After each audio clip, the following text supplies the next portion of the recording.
கஜானாவை சுத்தமா தொடச்சி வலிச்சு வச்சுட்டு போயிருக்கிறப்போ 10 லட்சம் கோடிக்கு மேல கடன் வாங்கி வச்சுட்டு போயிருக்கிற இன்னைக்கு அந்த தமிழ்நாடு அரசு இருக்கிறப்போ உள்ள போய் பார்த்தாதான் தெரியும் எது எந்த நிலைமையில இருக்குன்னு. என்ன இருக்கு என்ன இல்ல, எது எந்த நிலைமையில இருக்கு எது எந்த நிலைமையில இல்ல. தூக்க முடியாத சுமையை ஏத்தி வச்சுட்டு போயிருக்கிறப்போ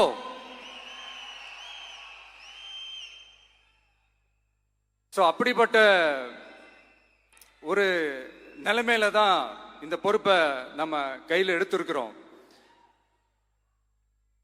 உடனே நீங்க நினைக்கலாம், என்னடா இவர் ஏதோ பொறி வச்சு பேசுறாரா அப்படின்ட்டு. அப்படிலாம் எதுவுமே கிடையாது. உள்ள போய் பார்த்தாதான் தெரியும் எது எந்த நிலைமையில இருக்குன்னு. என்ன இருக்கு என்ன இல்ல, எது எந்த நிலைமையில இருக்கு எது எந்த நிலைமையில இல்ல. அதையெல்லாம் பார்த்துட்டு உங்களுக்கு ஒரு வெள்ளை அறிக்கையா அதை வெளியிடணும்னு நான் நினைக்கிறேன். ஒரு டிரான்ஸ்பரண்டான ஒரு கவர்மெண்டா, அதாவது இன்னைக்கு நம்ம தமிழ்நாடு கவர்மெண்ட் இந்த நிலைமையில தான் இருக்கு அப்படின்றத உங்ககிட்ட சொல்லிட்டு I just want to take it forward from there. அதைத்தான் நான் முதல்ல செய்யணும்னு நினைக்கிறேன்.